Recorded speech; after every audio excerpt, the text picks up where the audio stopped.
Hi, my name's Michael Relko, Product Manager here at Lincoln Electric, and today I'm standing in front of the Prism Wall Mount with mechanical cleaning fume extraction unit. This unit's intended for small job shops, welding schools, maintenance, repair, pretty much anywhere where you have two welding stations that need fume extraction. This specific unit comes as an easy-to-order one pack. It comes with the unit itself, two fans, the extraction arms, and everything you need to tie the system together. These specific arms are 13-foot long and have a large reachable area.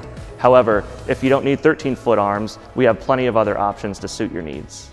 Looking at the unit itself, this one can be hooked up to a compressed air line to allow the filters to be cleaned, extending the filter life and reducing filter replacement costs. You can mount the unit on a stand, but they come ready to be mounted to a wall out of the box. Here you can see an example of the Prism Wall Mount and fume extraction arm and how effective it is at picking up the weld fume.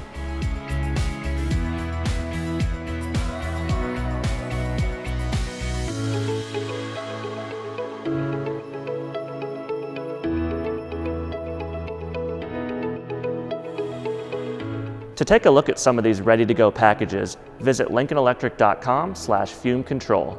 Thanks for watching.